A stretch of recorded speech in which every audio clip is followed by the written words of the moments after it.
Sam Miller was born and brought up in London, but has spent much of his adult life on the move. He is a former BBC correspondent in India and continues to work on and off for the BBC's international charity, BBC Media Action. He is the author of 2 books about India, Delhi, Adventures in a Mega City and a Strange Kind of Paradise, India Through Foreign Eyes, as well as a family memoir, Fathers. His latest book is Migrants, the Story of Us All. Janice Pariat is the author of Boats on Land, a collection of short stories, and Seahorse, a novel. Her latest novel, Everything the Light Touches, is published by HarperCollins India, Burrow Press UK, and Harper via USA. I now hand over to you, Janice. Good morning to everyone. Is it still morning? I feel like maybe it might be just past 12. So good afternoon to everyone. And it's so lovely to have you here. Thank you for being here. Thank you for showing up. This is a really, really special moment for Sam and me. Shall I leave you to tell the stories? But it truly is, and as the session unfolds, you will understand why. It is also very special because this is a book very, very close to my heart. It's a very important, very timely, very urgent book, I think, for all of us here and beyond to be reading. And beyond all of that, it's so lovely to have Sam and Shillong. We're very old friends, and this feels like, everything has just fallen into the absolutely right place. So welcome, Sam. Thank you, Janice. Can you all hear me? Good.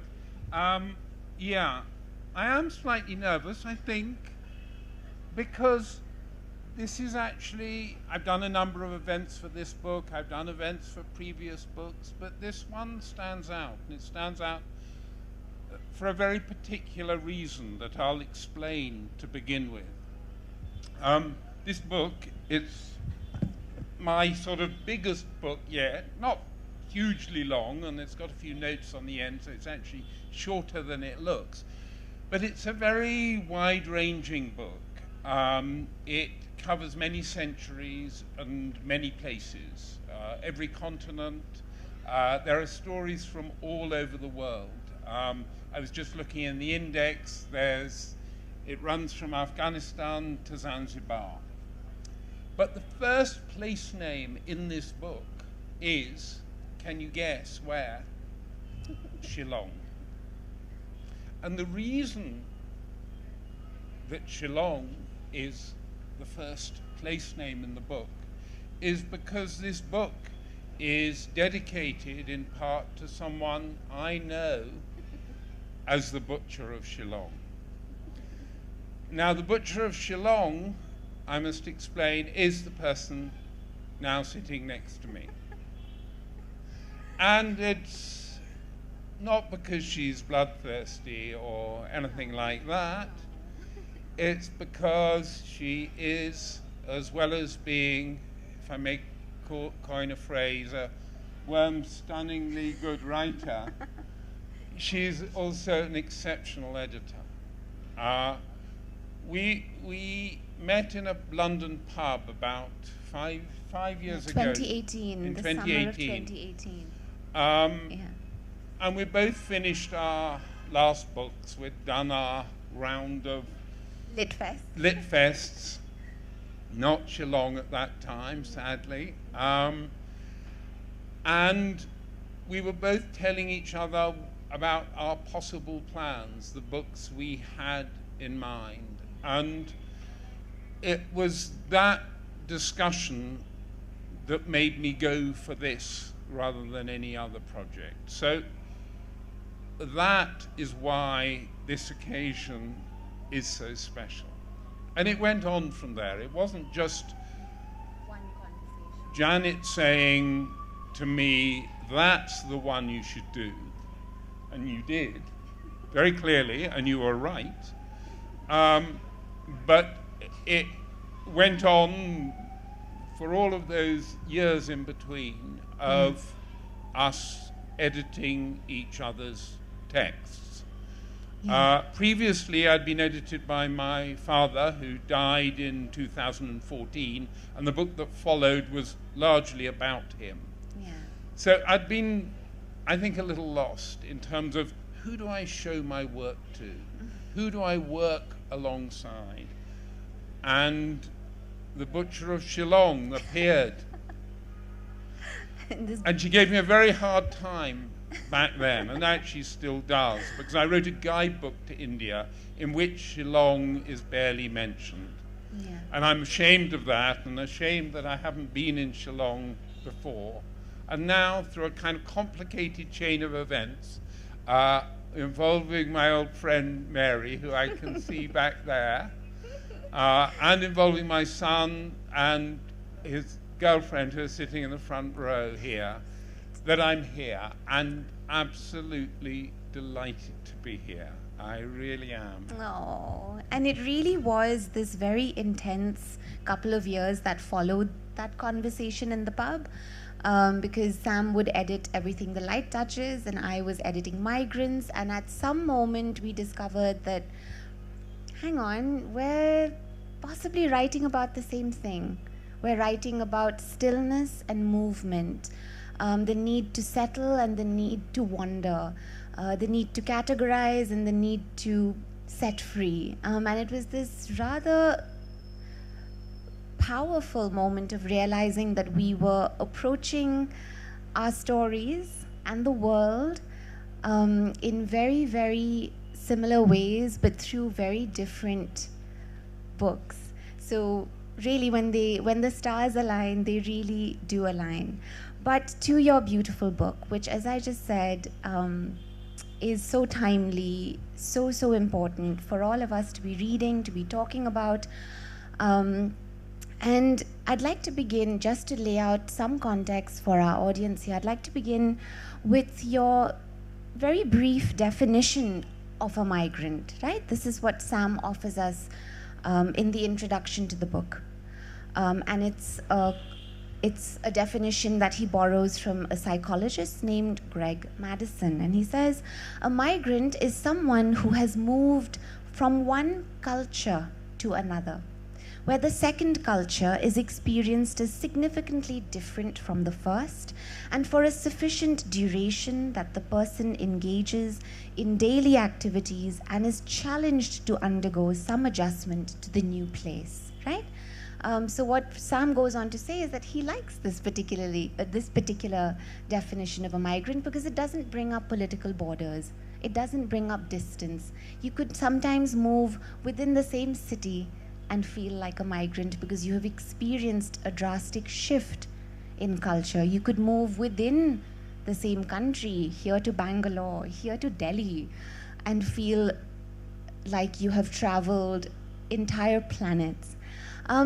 But could you hold out for us, or could you paint a picture for us of the modern migrant and how actually this image of the modern migrant has traveled very far from the definition that your book offers, traveled very far in our heads, in our imaginations, and also in actual tangible image?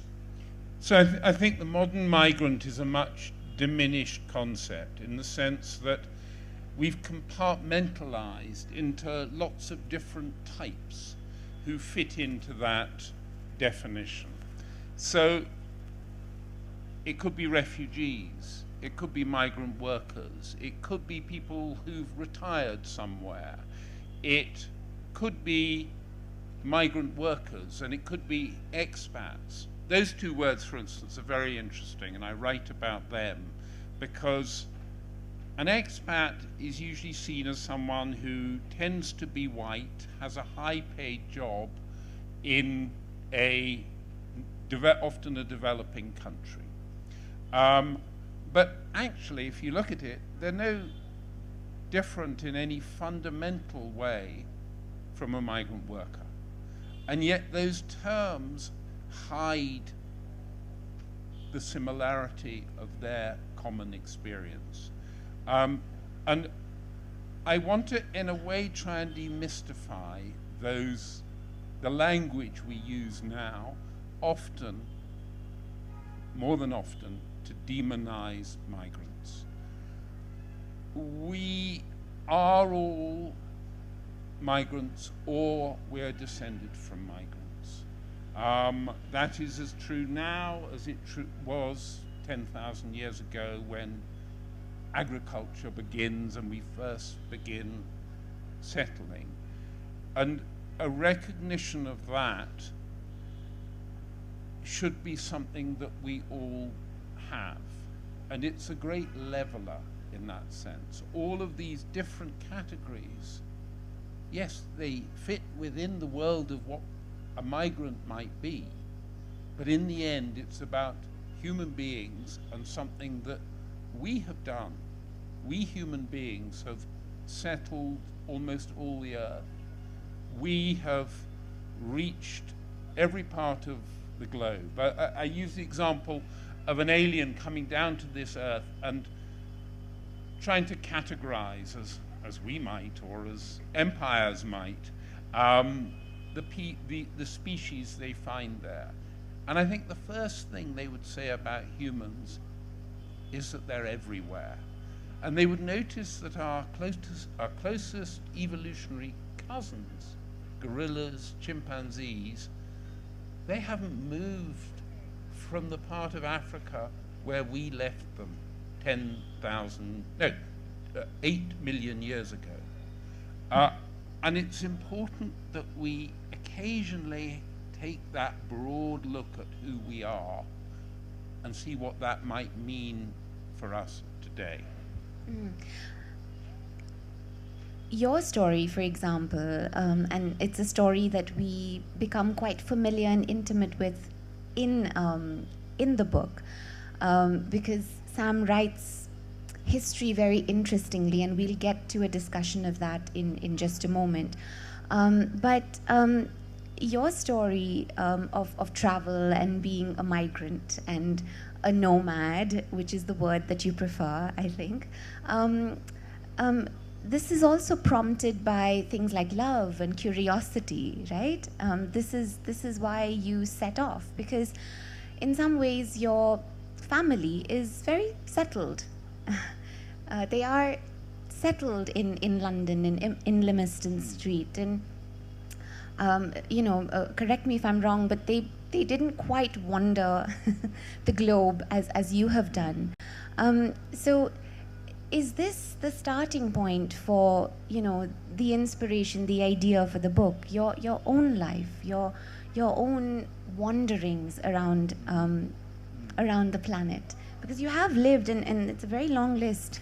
I won't read it all out, but it's a very long list of many countries that you've been in. Yeah. It's funny, this business. Sometimes I sit down and I talk to people, and I talk about my life and how I want to be in lots of different places, and I describe the excitement and challenging nature of a new place. And about 90% of people look at me like I'm a bit mad. And then about 10% look at me and say, oh God, how lovely, I feel just like that. And so I'm in a minority. I'm an outlier. I know that. And I'm not unhappy with that. But I think it connects to something still that we all have. A curiosity for the world. A desire to make sense of us in our place and us as individuals outside our place. Yes, I had a relatively settled upbringing in London. I think from a very early age, I was obsessed with maps. I stared at maps and learnt the capitals of countries. And one of my favorite books as a child was the Dr. Dolittle series. And at the beginning of one of them, Dr. Dolittle spins the globe and then just puts his finger on the globe, and that's where he's going. And I remember reading that as a child, and that just delighting me as an idea, and thinking I would want to do it. There's a problem if you do it. You end up in the sea most of the time, because, of course, 70% of this planet is water. So you need to try several times, and then you find yourself back at home. But you take your love for wandering, very much into the book, because the book wanders, and in the most sort of wonderful ways, at the level of where it was written to begin with, because Sam wrote this book in different places, and then of course ironically was stuck in London during the COVID years and couldn't move anywhere while writing a book about migrants. That's the universe for you. But it is a book that has traveled quite physically. It traveled between us, from Delhi and London, but within its contents as well, it travels centuries and geographies, and Sam picks up certain narratives, certain stories, and looks at them, interrogates them, shifts them through the lens of migration, through the story of movement. And I'd just like to ask very quickly why these particular stories, so our audience knows which stories you've picked up and why, and also what shifted when you looked at them through the lens of migration. Was there a particular story that stood out to you because of the way that you approached it? I think one of the ones that I think it struck me quite a long time ago that it should be read as a migration story. I think it was about 20 years ago, I decided I must read all the great religious classic books through, and that this was part of my education. And reading the Old Testament through, I realized that you can read this extraordinary book in a very different way. It can be read as a migration handbook. That it's one of those rare examples in human literature where the migrant is center stage, where those early chapters, the departure from Eden, the dispersing of human beings after the flood, the movement across to Israel and Palestine, multiple attempts then and now to settle those lands, the Exodus, the exiles, the two great exiles to the Assyrian and the Babylonian exiles. These are what the story of the Bible contains. I'm not here to talk about it as a religious book. That's for others to do. But for me, it is an extraordinary tale of migration, and a tale of migration that continues into the modern day. We think about stories about the lost tribes of Israel. And in the 19th century, in Britain, it was widely believed that the British were one of those lost tribes, the lost tribe of Dan. It's a forgotten belief now, and it's forgotten, in my view, largely because the British don't want to be seen as migrants themselves anymore. They want to be seen as having been settled there in Britain for all eternity. And that's not just the British, as we know. We have people across the globe, in some ways, editing their past, editing their origin stories to say that we have always been here from time immemorial. Our origins are lost in the mists of time, but this land has always been ours. And it intrigues me, this obsession with being settled. Because you cannot talk about migration and moving without thinking of its antithesis. You cannot have that discussion without the other. And where do you think this this need, this obsession with being settled and in one place, and crafting our stories in such a way that it constantly bolsters that narrative. Where do you think that comes from, Sam? Well, it's relatively recent, and we can see that from literature. I think someone said that until about 400 years ago, less than half the world was settled, i.e. had a year-round home. It was normal for the vast majority of human existence not to have a permanent home. It's a modern invention. I think what's even more modern is the creation of borders that are supposed to connect in some way to ethnicity or sometimes language. These are far more modern. And I think it's then that people have felt the need to deny their own migratory past. They forget the stories that they used to tell, or put them aside as fantasy and fairy stories. A lot of them were probably fantasies and fairy stories, like the British one I've just mentioned, but they were critical to how communities saw themselves, that they were people who had been on the move and were no longer. They had settled. And settlement, of course, went with agriculture and cities and everything that followed from that. And from that point, from agriculture, from cities, we have the dividing up of the land, the grabbing, the first owner of each spot of land. Do ask that question. How did they get it? How did the bit of land which you now have title to, how did that first person get that land?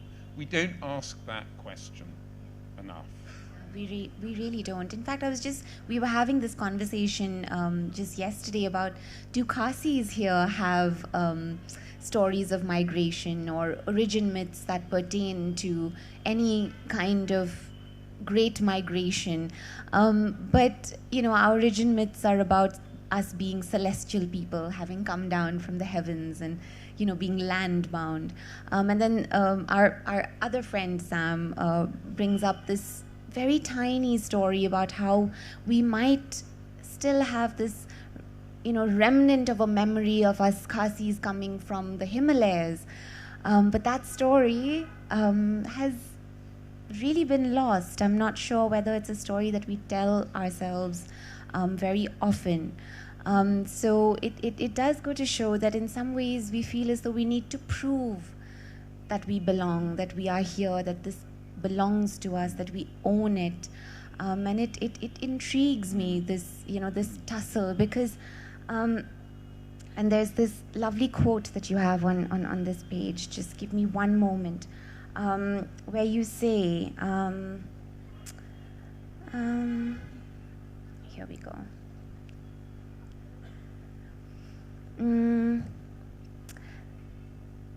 There is bound to be, in most cases, a combination of possible local reasons for migration, including climate change, resources, territorial disputes. But these could apply to any species, and no other land mammal, apart from possibly the rat, has shown such a disposition to travel the globe. And therefore, I'm tempted by the idea that for some humans, at least, and perhaps some rats, there is a deep-rooted, ancient, instinctive, perhaps genetic desire to move. So Sam has already, told us how being settled is actually the smallest part of our history as a species. We've only ever been in one place for the past 10,000, 12,000 years. And if there is, Sam, this deep, instinctive, inherent need in us as a species to move, because that is what the universe does. It moves, it changes, it transforms, as does the natural world around us. Then what do you think, or might there have been a deeply sort of psychological effect on us as a species being settled in this way, or being in some ways expected or forced to settle in this way? Are we cabin fevered? Are we restless? Are we, are we raring to sort of break out of these constraints in some way? Do you think that it has this kind of collective, effect on us as a species? I think it does. I mentioned being part of the 10% who really wants to be wandering all the time. I'd say there's another 10% at the other end who never want to leave home. But there's an 80% in the middle, the vast majority of humans. And I think things like pilgrimages and holidays perform some of that role. They're almost proxies for what we used to be, for the normality of travel and exploration and seeing things that are different. So yes, I think it is very deep-rooted. There are some geneticists who say they can spot the specific genetic code which is more likely to make you go on the move, and they've seen it in particular groups of people who have traveled furthest. I think it's quite hard to authenticate that.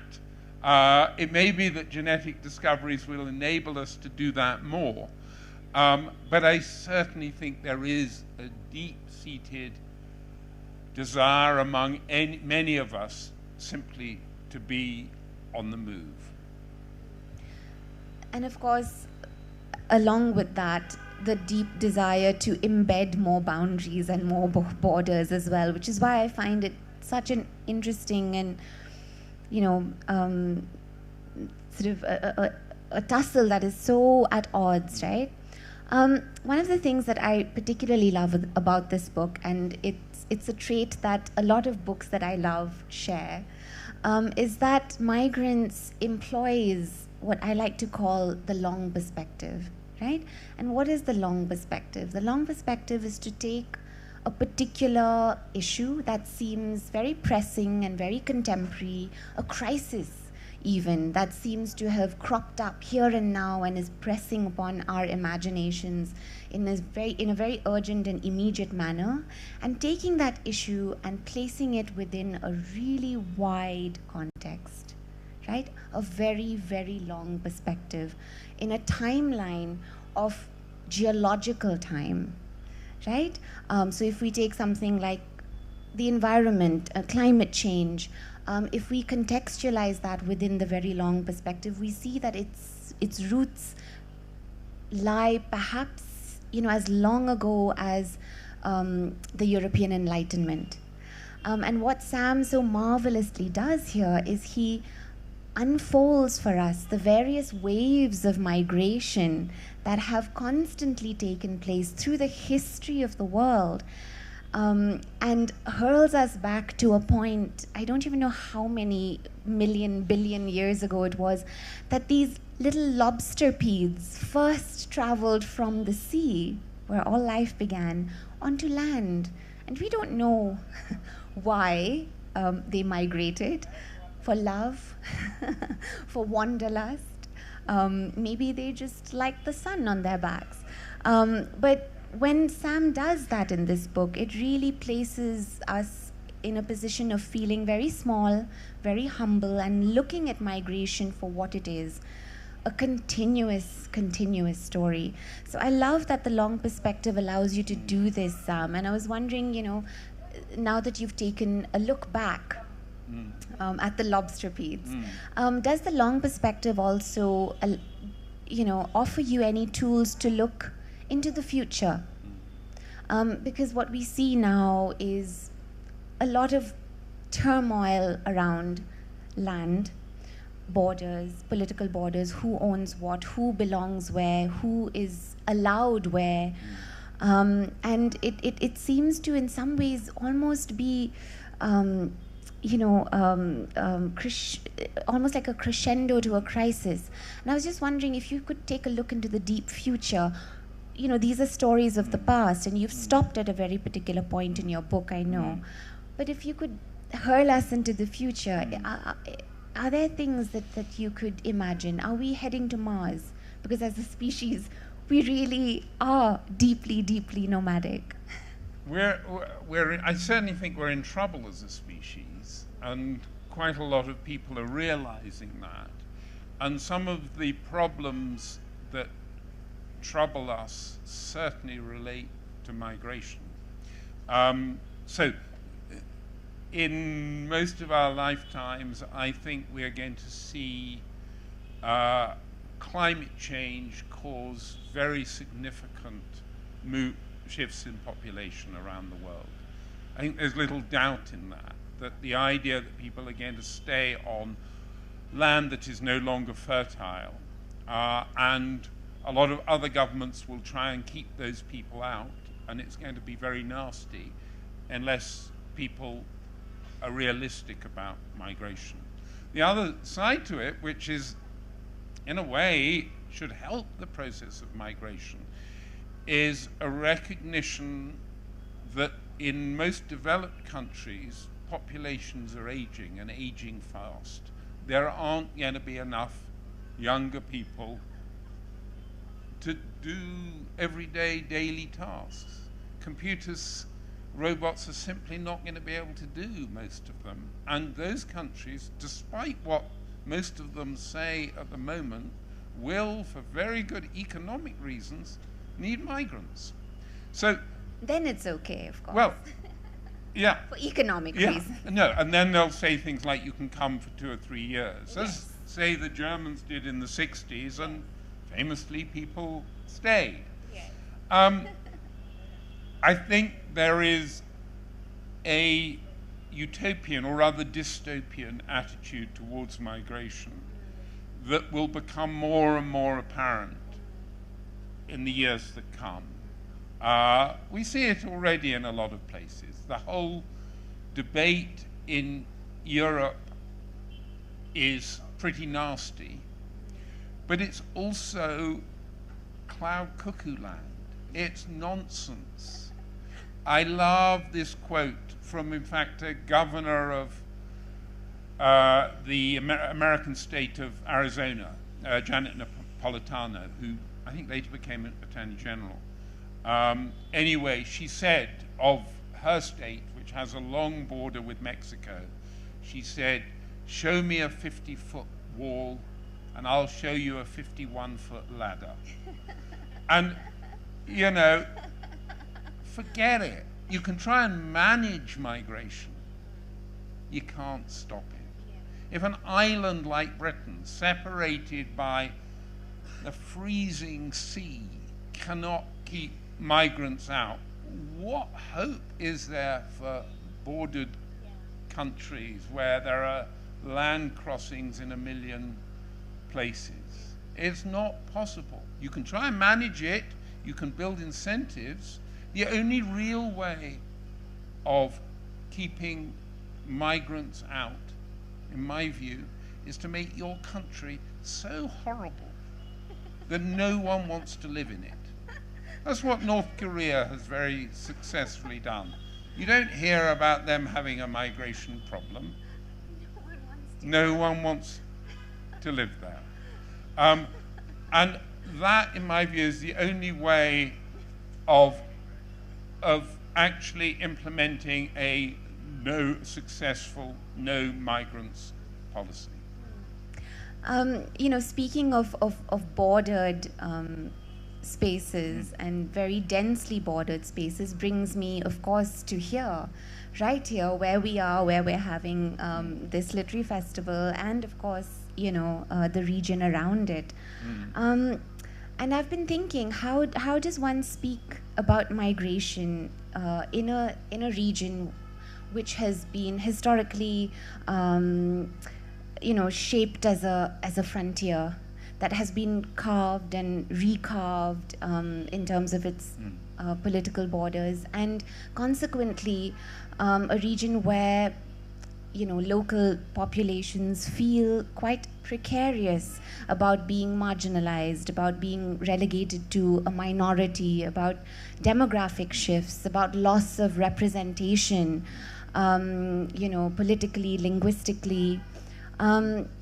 So how does one speak about migration in the manner that you do in your book in a region like that? And I'm not saying that the world isn't like that. It is very difficult to speak of migration in this empathetic, generous, compassionate way anywhere in the world, but there are certain spaces that are even more tricky and even more prickly. So how does one bring up the idea of no borders in a space that is extremely bordered and policed?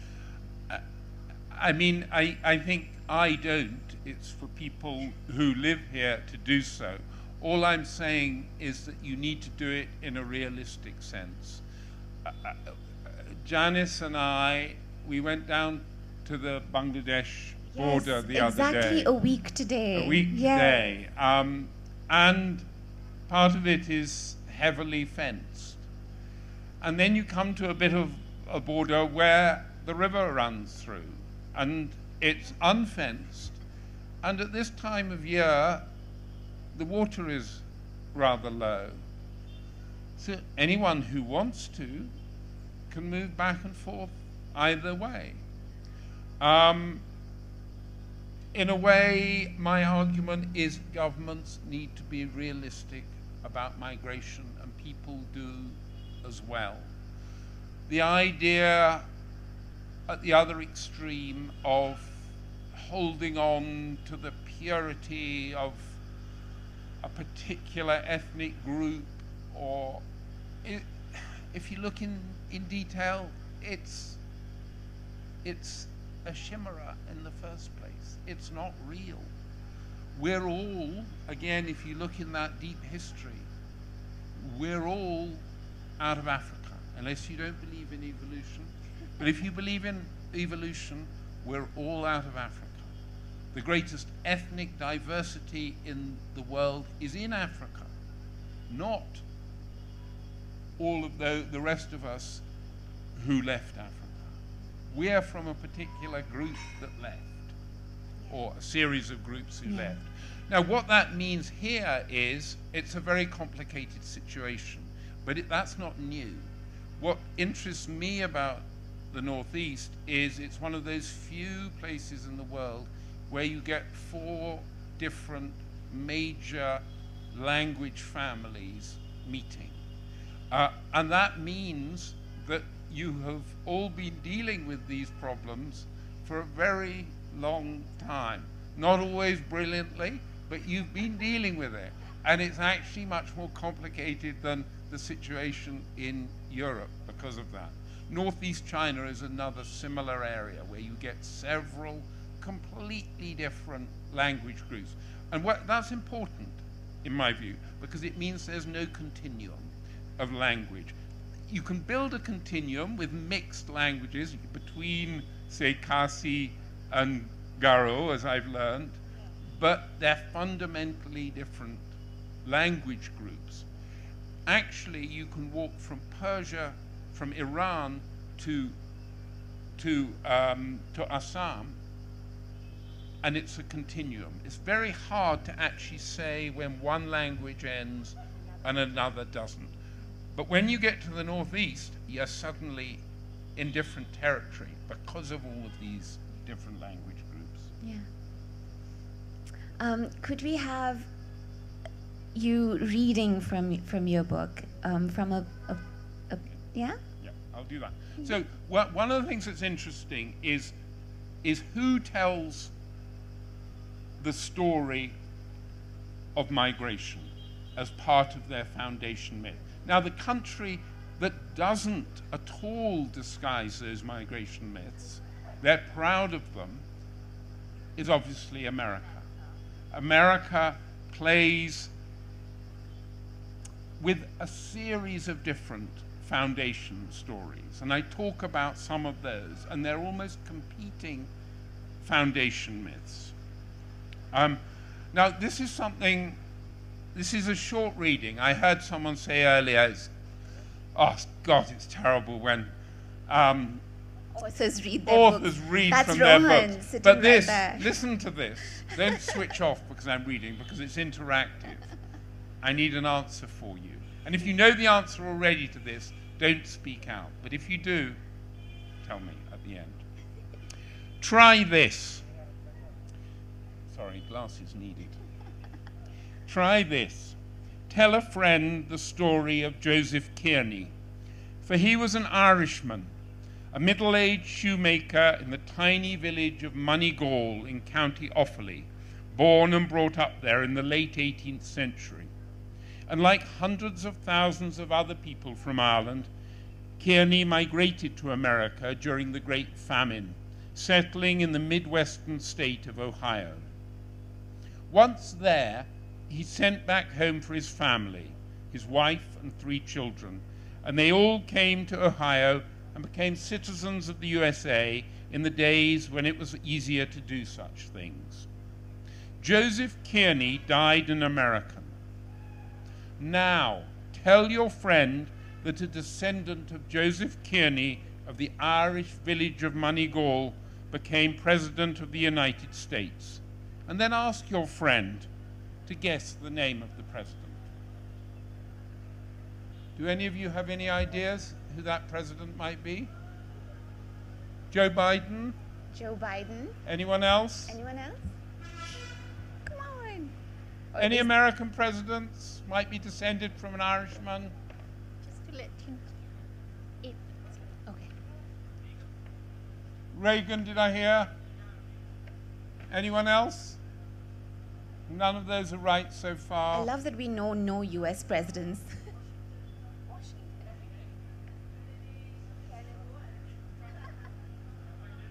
No. Donald Trump, someone said. No. Occasionally. Most people get it wrong again and again. They try Clinton or the Bushes or Reagan or Kennedy or Biden or even Donald Trump. The answer is Barack Obama, who is the great-great-great-great-grandson of Joseph Kearney, the shoemaker from Moneygall. And there's a point to that story which I go on to discuss, but it's about how we compartmentalize race and ancestry. And it's deeply part of it. And it's something that Barack Obama actually writes about incredibly intelligently, how at a certain point in his life he had to choose who he was, and he chose to be black, even if lots of black Americans were going around saying he's not really black because he's not descended from slaves, he's not black enough. But he made that decision, and once he had made that decision, then for the rest of us he is that, and we forget that he had a white mother and that she was descended from Joseph Kearney from Moneygall. And just as a final line on that, I mentioned how there was a some black Americans saying, is he really black? Obama isn't black, explaining that black in our political and social reality means those descended from West African slaves. It's a very powerful argument, except he was descended from slaves through his mother, through his white mother, who was not entirely white, who was descended from the person who many think was probably the first black slave in America, who married a white woman. So just let us remember in all of these discussions of ethnicity how complicated these issues are. Thank you for that, Sam. I have so many more questions, Mary, but I will be compassionate and open this up to the audience, but without losing an opportunity to say this is just the most accessible history book to read And again, just so pertinent and so, so important for our times. So please do pick up a copy. They're available at the bookstore, the National Book Agency, right there. And Sam is here, very happy to sign all your copies for you. But questions, please. That's not working. The microphone's not.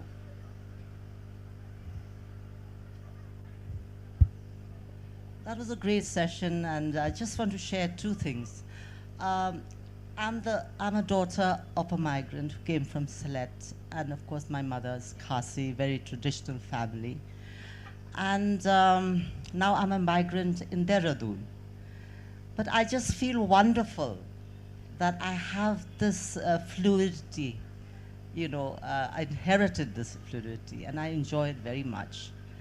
But my father, though he came up to Shillong from Sylhet when he was 7 years old, and you read it in the book, which is in the stalls from Sylhet to Shillong, and he knew Khasi very well, and he spoke Khasi better than many Khasis. He was always made to feel that you are a Sylheti. But then he told me later, I don't mind it. That's what I am. There's nothing to feel bad about. Of course, if there's political turbulence, I'm sure it created a lot of turbulence in his mind, but he never let it affect him. He loved Shillong, and that's what he was, you know. Another thing about the origin of the Khasis, of course, folk tales, there are so many versions of folk tales and of folklore. So we are supposed to have descended from there were 16 families above in the blue realm, and 7 families came down to the earth to cultivate, and we're supposed to have descended from them, the Kinyotrep. And there's a legend in Cambodia which says that 16 boats set out, and 7 disappeared. You know, so this is all about migration. Interesting. And the Khasi language, they have many words which are very common to the Mon Khmer dialect. Yeah. So this is what I wanted to share with you Wonderful. about the Khasi migration and me being the daughter of a migrant. Thank you. Thank you, Auntie. This gentleman here, and then Mary. Yeah, hi Sam, very enlightening. My question is that having lived and worked in the Indian subcontinent and having vast reportage experience, what is your assessment about Indian migration in the sense that we are 28 states, we are 8 union territories, and we have a population of 1.4 billion people, and due to economic necessities, there's always you know, a rapid migration from the rural to the urban areas, and all the focus of the pressure is on the major metropolises, whether it's Mumbai, whether it's Delhi or Bangalore.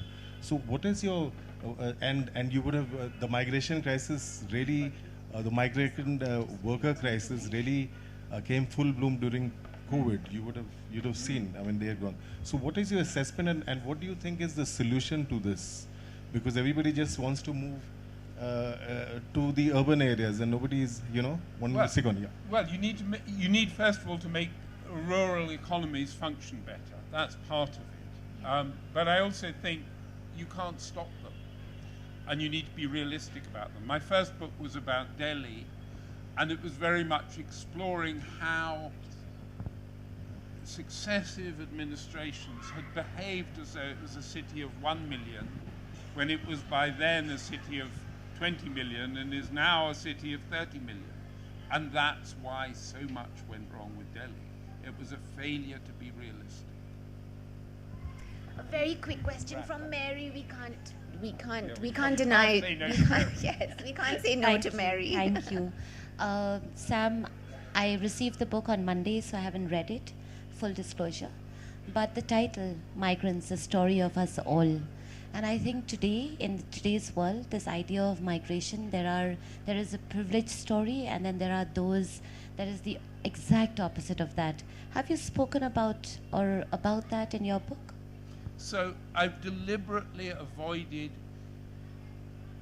the very current debates. I've touched on them, often side on, simply because certainly in my country, to a degree in this country as well, some of the arguments are so toxic and so unpleasant that there's no possibility of serious conversation. And that, in a way, prompted a book which reaches back into deep history to create a kind of common ground, a starting point where we can have a different kind of conversation about migration. Super. Thank you, Sam.